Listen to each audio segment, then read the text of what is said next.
Welcome to Actual Scale Modelling. For my next build, I'm building this Airfix Cromwell for scale 1:76. This is part of my 1:76 run.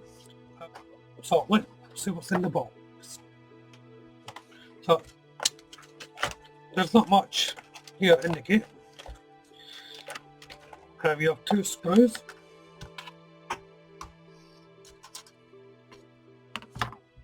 So they're all nice and cleanly molded. The tracks are a plastic track, hard plastic. So this is probably an old kit. And of course we have the instructions and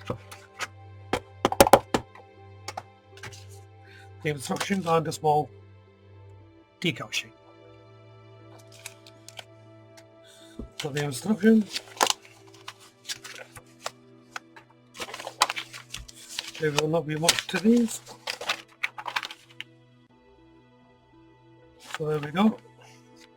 Not a lot to do on this tank, but as I've said before, you can actually pack in a lot of details in these little 176s if you wish.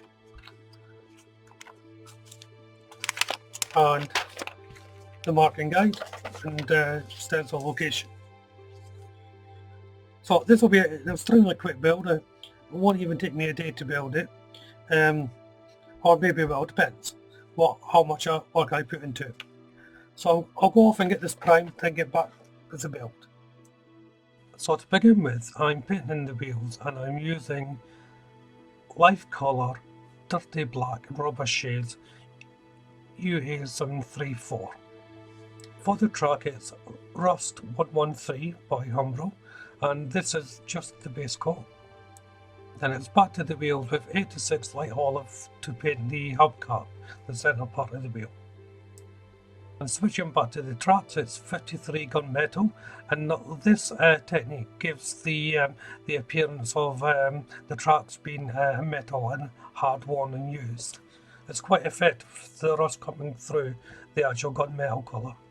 So I'm beginning to paint the actual tank now, and it's 86 light olive, so it's the same colour as the wheels. This will be the overall colour for the tank. The first to be assembled is the sidewalls to the hull for the wheels. The side plate in here, there's actually 2 parts for it. First of all, the axle part goes on, and then the front and rear sections. The lines to follow here are quite easy to put them together. If you're unsure, just look at the instructions. The instructions are not 100% clear where the part goes, but if you look at the raised location points for these parts, you shouldn't have too much of a problem. The next part to go on is the other half of the side walls. These just slot into where the axles are. Again, shouldn't have any problems. There should be a gap at the top, so don't worry if you think, oh no, there's a gap there. That should be there. Then it's on to placing the wheels. Now these walls are quite tight.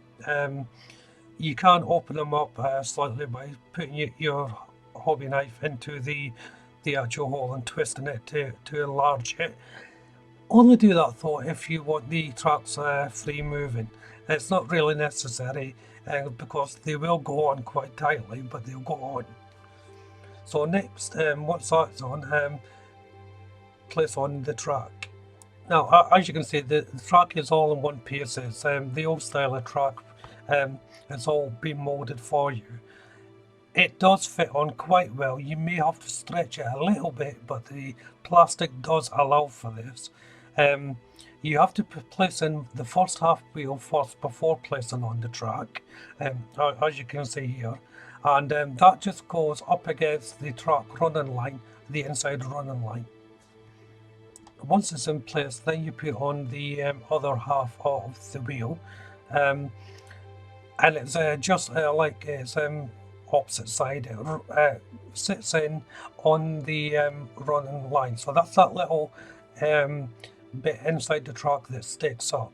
So one wheel butts against it and the other wheel butts against the other side. The couple of little machine guns and that, they're getting painted in 53 gunmetal before I'm moving on to the actual top of the hull. Again, I'm painting it in its main colour here before I place it on.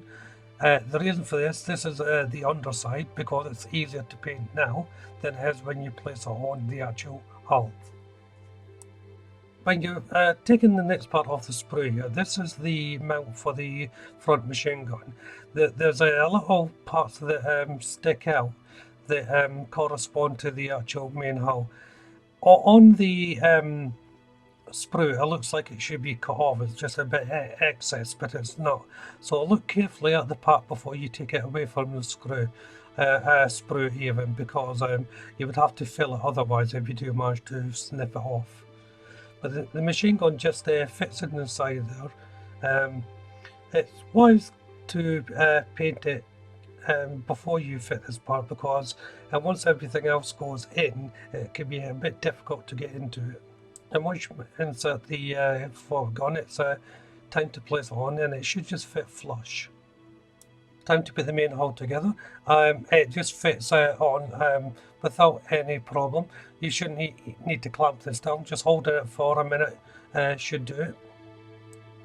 There's various tiny little parts you're putting on here. These are the brackets that hold chains and things like that. All those little U-brackets that you put on. Sometimes these kits have them molded on, but this kit doesn't.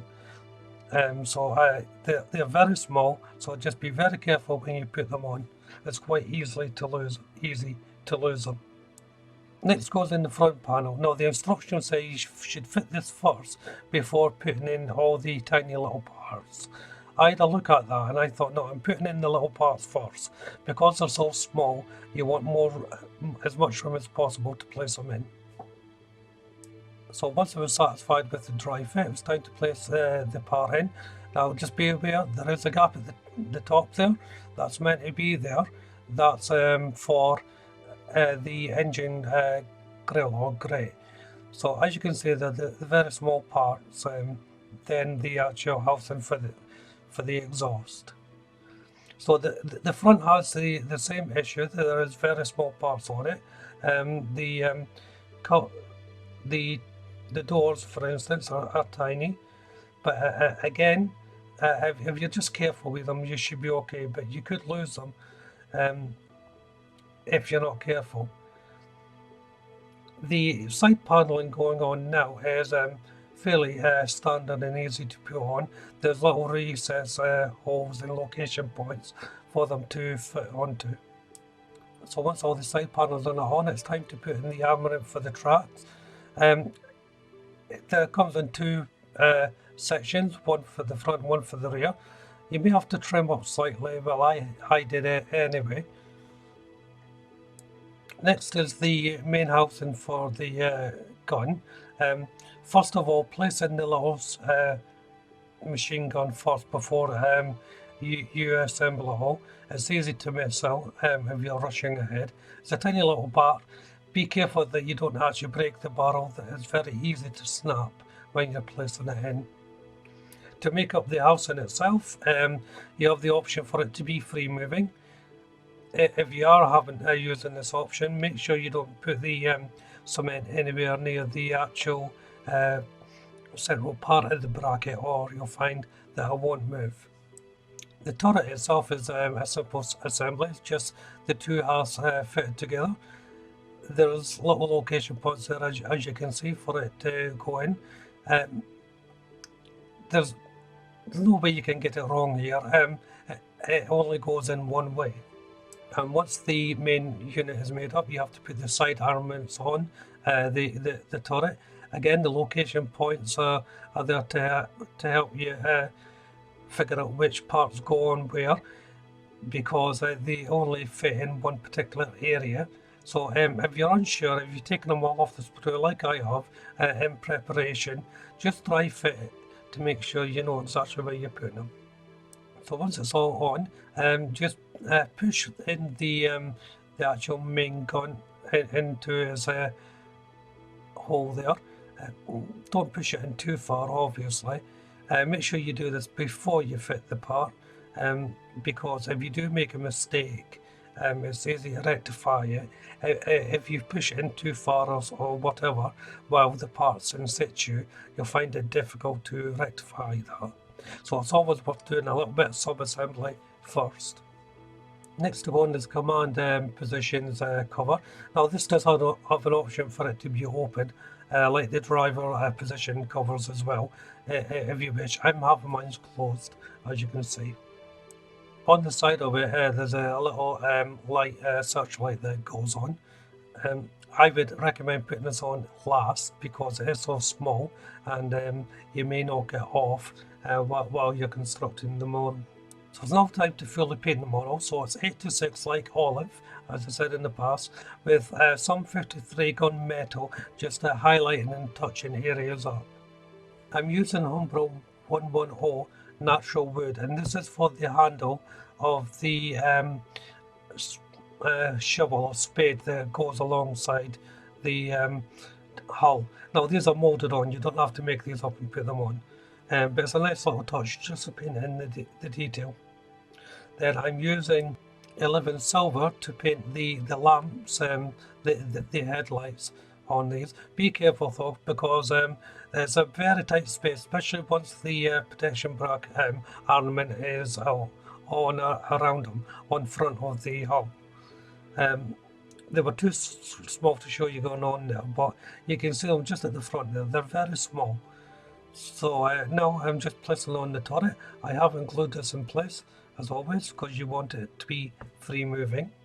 So now everything's in place. I'm giving it a coat of Pledge Clear Polish before I place on the decals. So it's now time to place on the decals, and these are going on the normal way with warm water to soften them up before putting on a bit of decal solution and placing them on. Just be wary, there is actually two variants on this.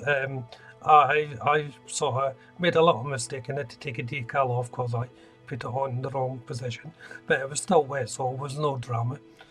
There's very few decals to go on this tank, which is in keeping with tanks generally anyway.